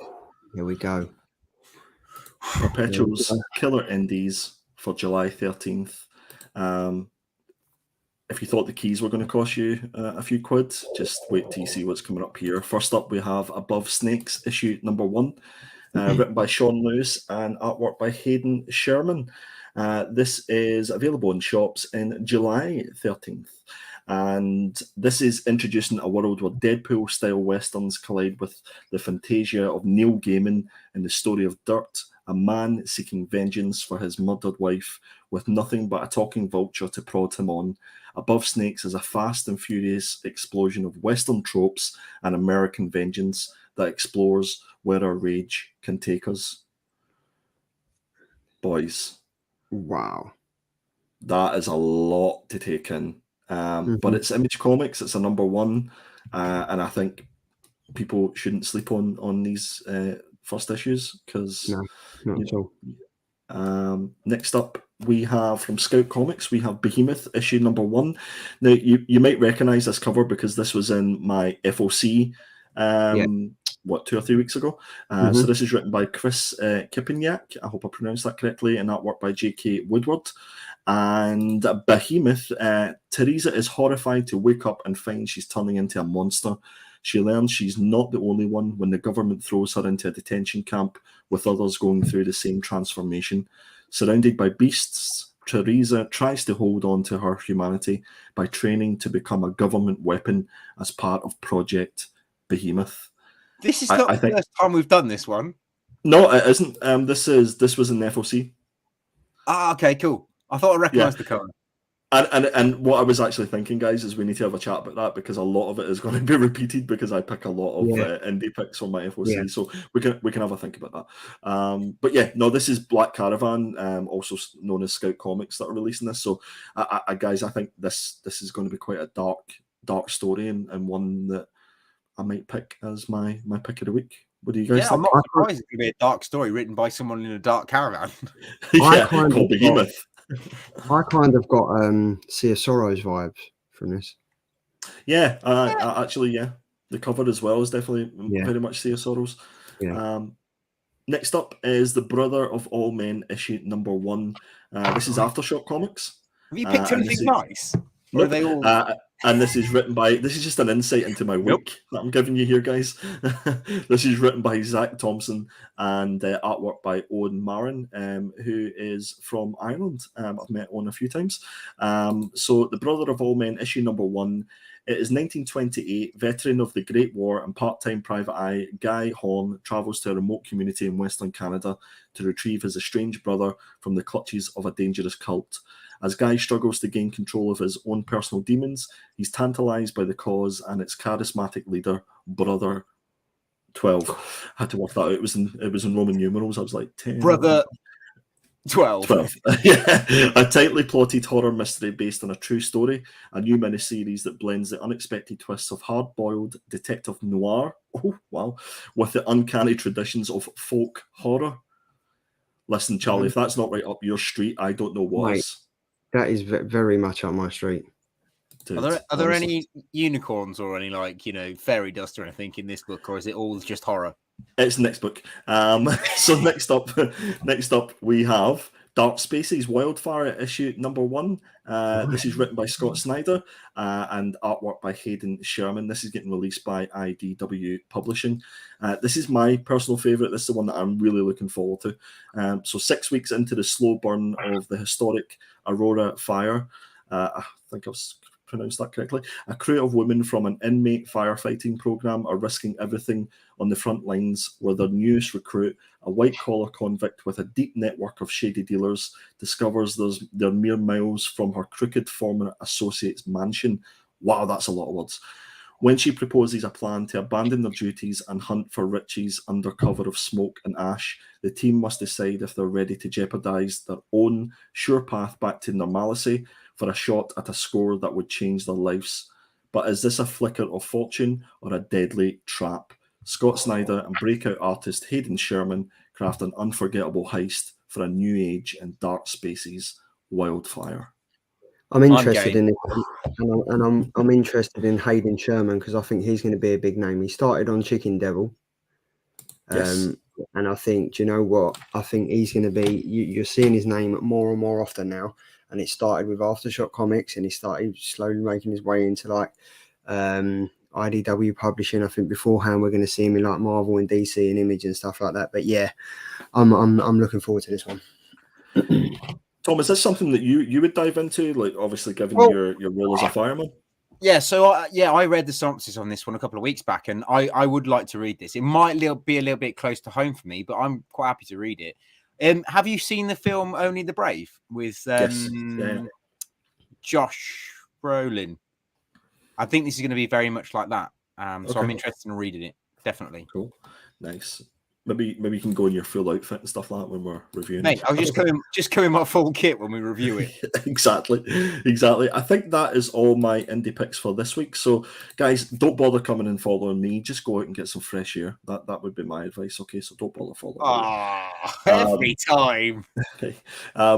Charlie, do you want to take over, or what we got next? No, you do it. You do it. Go for it. I do. Oh, Killer Trades. Yeah. Killer Trades. I can't even remember what I picked from my Killer Trades. So these are Killer Trades that are out July 13th. And first up, this my pick? Can't remember. No, this was mine. This is yours. Oblivion Song. Go for it, Charlie. So it's Oblivion Song Volume 6. This is the trade paperback. This is obviously by Skybound, which is can we say it's like the sister brand to Image Comics? You just did. Does that kind of work? There we go. This is 128 pages, coming in at $16.99, which is around about £14.99.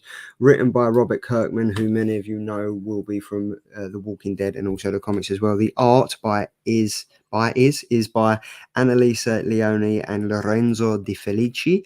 Do that again, Charlie. Charlie, do that again. Lorenzo Di Felici, and this comes out on July the 13th, 2022.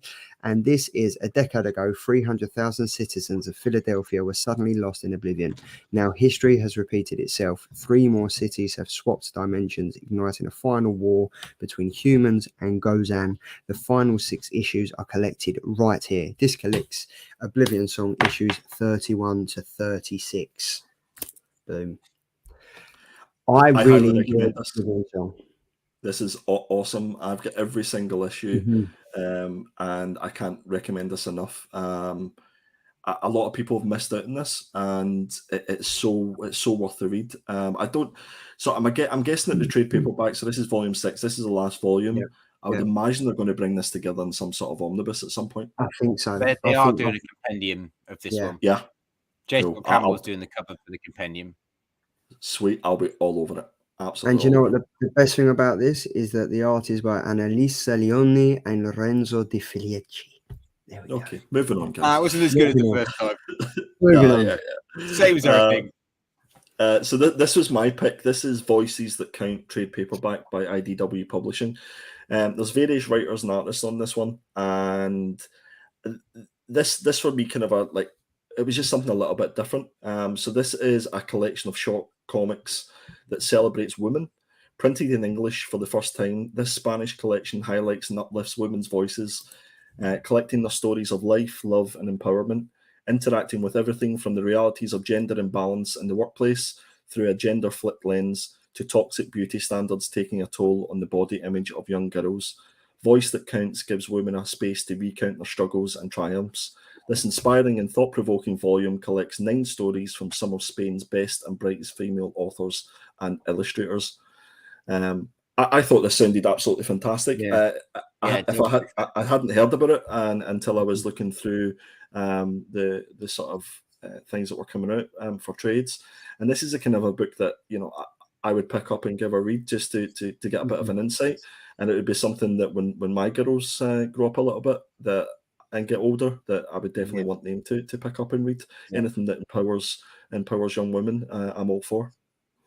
Yeah, I really like the artwork on this, to be fair. I like the synopsis too. Yeah, I think I might read this, to be fair.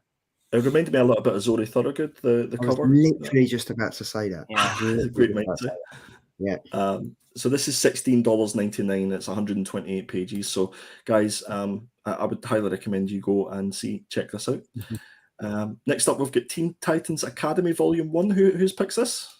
This is mine. I love Teen Titans. This is Teen Titans Academy Volume 1, X marks the spot, trade paperback, a whopping 200 pages, $17.99. Written by Tim Sheridan and art by Rafa Sandoval. This Teen Titans story has been great, and I've really, really enjoyed it. I didn't think I would. I thought, it's just another ERDC cash cow, Teen Titans Academy. It's bloody X-Men. It's the school of X, do you know what I mean? But it's not. The original Teen Titans have reteamed and reformed the Titans Academy to teach the next generation of superpowered teens if the students can survive the training. Nightwing, Starfire, Raven, Beast Boy, Cyborg, and Donna Troy are the teachers at the school and will pass along their knowledge to the young recruits looking to learn how to use their powers to reach their full potential. Collect Suicide Squad issue number 3, Teen Titans Academy 1-5, Infinite Frontier 0, and Teen Titans Academy 2021 Yearbook issue number 1. If you're a Teen Titans fan, if you like Nightwing, Starfire, Raven, Beast Boy, Cyborg, and Donna Troy, pick it up because it's a great, fun read. Honestly, I'm really, really enjoying it. I've picked up every single issue. I've read this, and I'm definitely going to be picking this up as well. Charlie, am I right in thinking that Teen Titans Academy has come off the back of Future State? Yes. Teen Titans. Yeah. And have they revealed who Red X is yet? They have. Was there not a whole thing about Red X and the fact that it was a huge thing whether or not he was going to be Clown Hunter? They have. And it was somebody really obscure, wasn't it? Yeah, but they're saying that even though that's been released, that's not. They've kind of said, he's X, but it's kind of not. But then now they're trying it's to like a multiverse thing, isn't it? It's kind of it's fun. It is interesting. But if you're not following Teen Titans and if you didn't follow like Infinite Frontier and like whatever else that other thing was, then Future State, you'll kind of get lost. But it is enjoyable. Ice Cream Man. Ice Cream Man Sunday edition. Sunday edition, yes. How cool is that? I picked it as well. I just kind of went through them and thought, these look great. We did this week. No VAT, no money. You can pick this one. You can pick this one. Go on. You can read this one. Oh, no, I can't read that small writing from here. Okay. Right, so this is Ice Cream Man, the Sunday edition, hardcover, 400 pages at a whopping $44.99. Written by the fantastic W. Maxwell Prince, art by Chris Halloran. This comes out on the 13th, so next week. This is collecting the first 12 issues of the critically acclaimed best-selling anthology comic Ice Cream Man. This oversized hardcover offers a veritable super Sunday, love this, of storytelling flavors, from the haunting inaugural issue to an exploration of opioid abuse to the lauded opioid, that's the one, opioid lauded 3-tiered silent meditation to the even far reaches of the future outspace. There's a sliver of suffering here for everyone. The Ice Cream Man is coming around the block. Can you hear his sweet little song? Ding-a-ling-a-ling. Charlie's coming around the corner. Can you hear his sweet little song? This collects. He kind of looks like me a bit as well. This collects. This collects Ice Cream Man issues 1-12. Get on this because with summer around the corner, you're going to want to take a delectable lick of this. W. Maxwell Prince. Again, if you're watching, we would love to have you on the show. Did we ever follow that up, Charlie? We really should follow that up. We did. We got nowhere, so I stopped. Well, listen, we keep trying. I'm going to pick this up because I sold off my Ice Cream Man floppies, so I will be definitely picking this up. Ooh, hey. Cheeky. It's a family show. That's us finished for the trades then, Charles? Yes, that is. That's it. Yep, I stuck to 5. Yep. We're going to do a bit of final order cut off. Damn right. Let's do it. Final order cut off. This is the killer picks for July 11th. So, guys, as with the last few weeks, we try to give you an insight into books that we think are worth picking up. specifically over this weekend, because this is the final weekend that you have to let your LCS know that you want to order these up and guarantee that you can get them. So I think these aren't available for at least another 3 or 4 weeks. But here we go. First up, we have Sacrament issue number 1. This is by the fantastic AWA Upshot. This is written by Peter Milligan and artwork by Marcello Frusen. And you'll see there's a little code there, and you just have to quote that code to your LCS, and they'll know exactly what to do to order it up. This is going to come in about $3.99, and it should be in shops around about August the 3rd. I say it's going to be in shops August the 3rd, but you know what these things are like. They could be delayed. Andy, so say I wanted to order this comic, and I was to ring up, say, a place in space and just say, right, I want to get Sacrament issue number 1. The code is June 221327. Is there an additional cost for me getting this in if they weren't getting that in? Would they say, yeah, we can get it in, but instead of it being $3.99, oh, so they can get, even if they just order one of them, they can get it in? Yep. Because this is the final order cut off. There's 9 times out of 10, there's no. Well, Tom's the best person to ask because he's run a shop. But as far as I'm aware, there's never really any minimum amount that you can order specifically from AW Upshot. Am I right in saying that, Tom? There isn't, but it depends whether or not, as a whole, they hit their publishing quota. So if you do want it, you do need to basically get on it as soon as possible, because if they don't hit the kind of publishing run, they just won't make any. Right. Okay.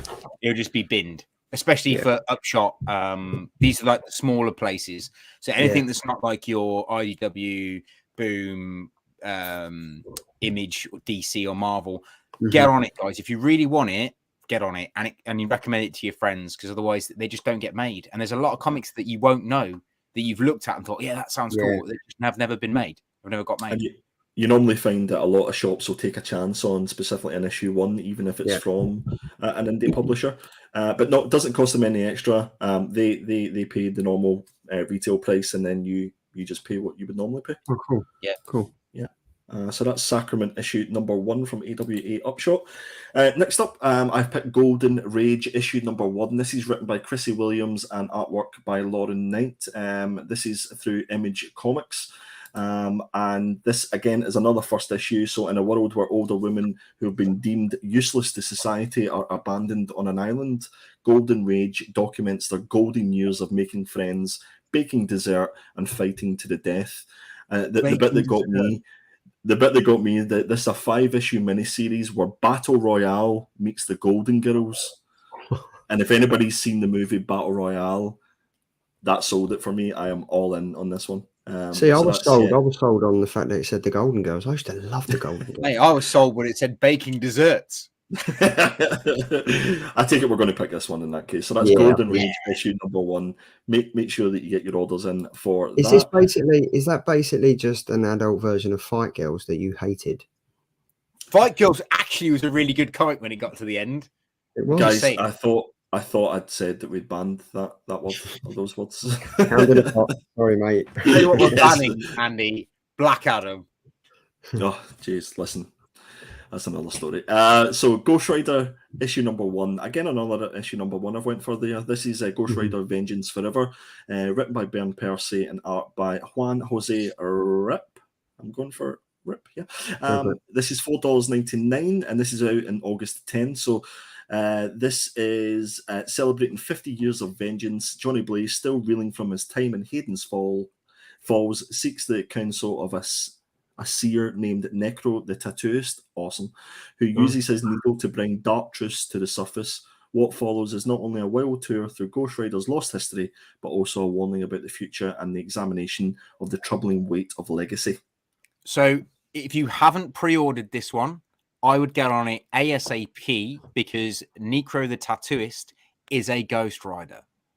Nice. And he's going to come out that he's a Ghost Rider, and he's basically he's the Tattooist of Vengeance.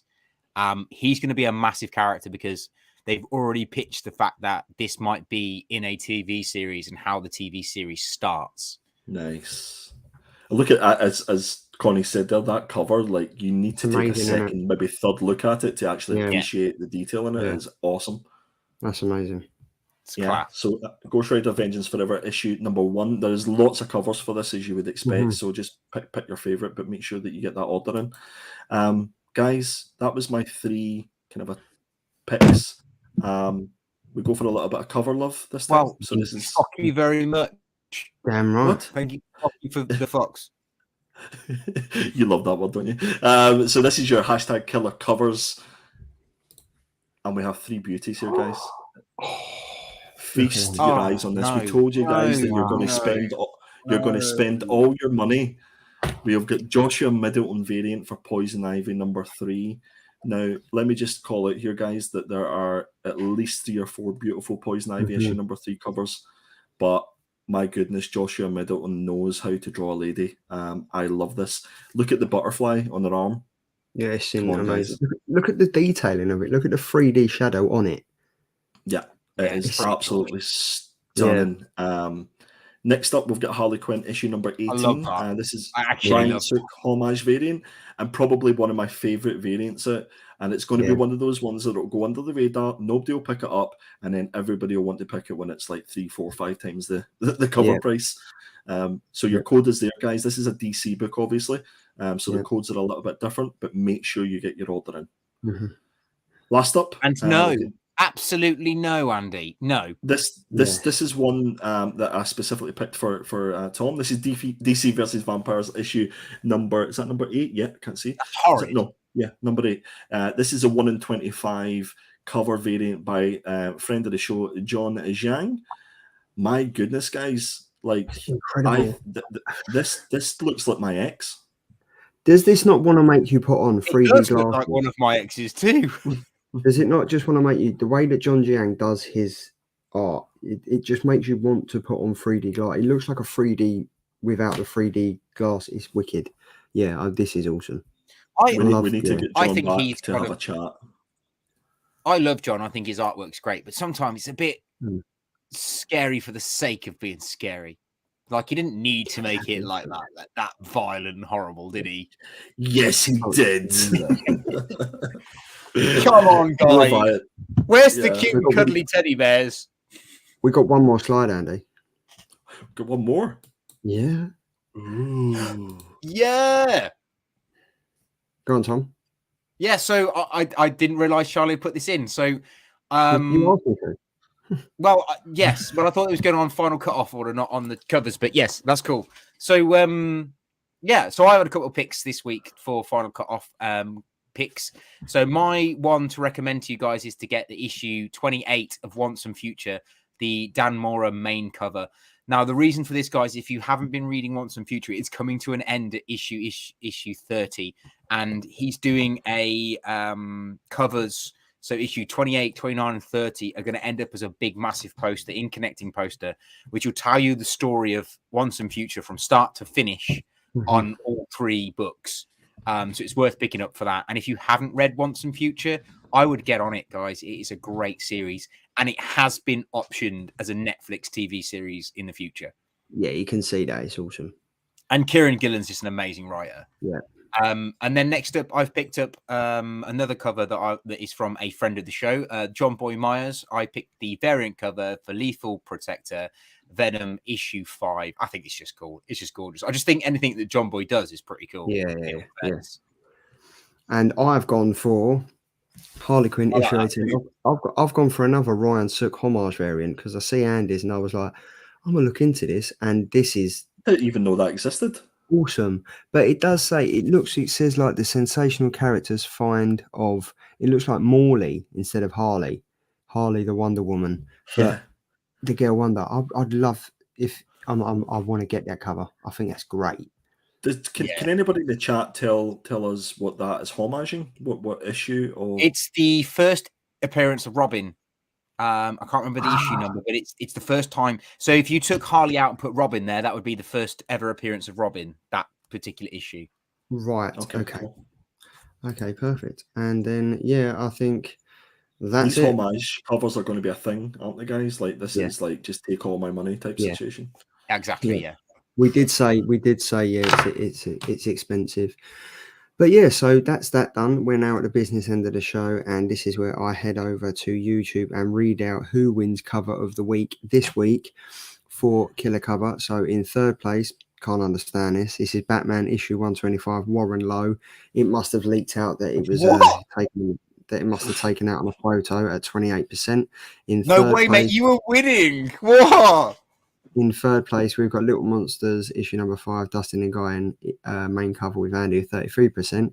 And right out of the blue, the bat signal has been answered. It's Batman 125 with the 1 in 250 cover by Mr. Chip Zdarsky, aka the Batman movie poster cover. It is Tom with 38%. So Tom, there you go.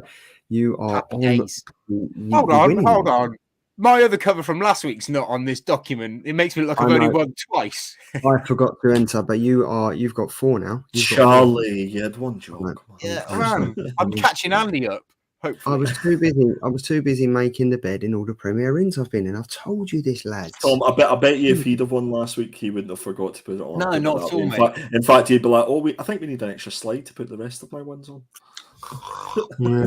Right, anyway, this is the Killer Comic Show sneak peek for next week. This is where we go through Jesus. This is where we go through the comics that we are going to be reviewing next week. Ruining. Now, if you can tell by my face and Andy's face, Tom, when Tom was getting married, he chose twig number 2, which was great. Which was shocking. So, what have you decided to do for next week, mate? So I thought we'll read Twig issue 3 because I for one can't wait. In my defense, when I set the slides up, because I did these again before I went off to get married. So these are slides I created a long time ago. I picked Twig 3 because I thought Twig 2 was going to be really good. Now I enjoyed Twig 2, but I did hear your reviews on it, and I'm annoyed at myself for picking 3. But there aren't many other good comics out this week. So when's Black Adam issue 2 out? I'm just asking, guys. I'd rather read this than Black Adam. True. Funny you should say that. So obviously Tom's gone for Twig issue number 3. I've gone for Black Adam issue number. No, I haven't really. You've gone for this, Andy. What have you gone for? I've went for The Closet issue number 2. James Tynion's fantastic book. I think this is only a 3-issue run, so I thought, what the hey? And I've messed up. I haven't changed over the slides. I'm so sorry. This is public domain. I haven't changed the previews of the comics, so I apologise. Oh, I see what you mean. 3 jobs I had, and I've messed up all 3 of them. This is what happens when you've stayed in the Premier Inn for too long. It just goes to your head. It is. So yeah, I'm looking forward to this. This comic caused a lot. Well, not a controversy, but it was a very good discussion. It was a great talking point because all 3 of us had very different opinions on it. And I, for one, after everything, I went back and read it again, and I've got to say, yeah, I really, really enjoyed it. So Martin Simcox, I would definitely suggest reading The Closet issue number 1, and also pick up the 162 variant covers as well. Why not? Why not? Yeah, why not? And I've gone for, of course, it weren't not going to happen, was it? I run it past Andy, see if he was all right with this, because I didn't want him having to read 125 issues.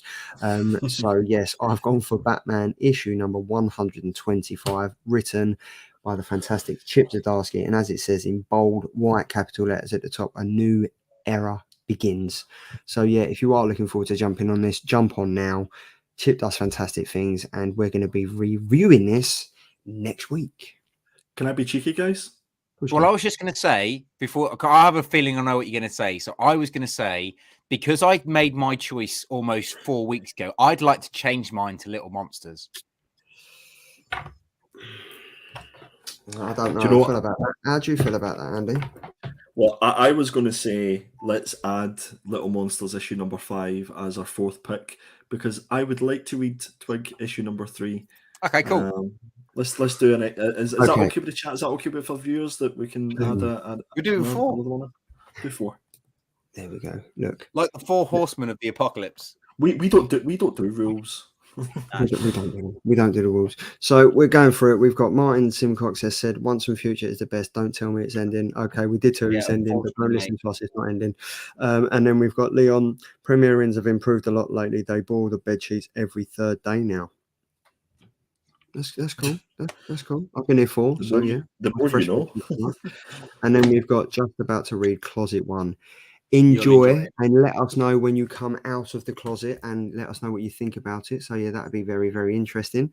And then we've got Edvic, yeah, and then Connie is saying I need to catch up on Once and Future. So do I. I read the first you won't honestly, you won't regret it. It's one of the best series I've read for a long time. 100%. I read the first 4 issues and thoroughly enjoyed it, so I'll jump back on it.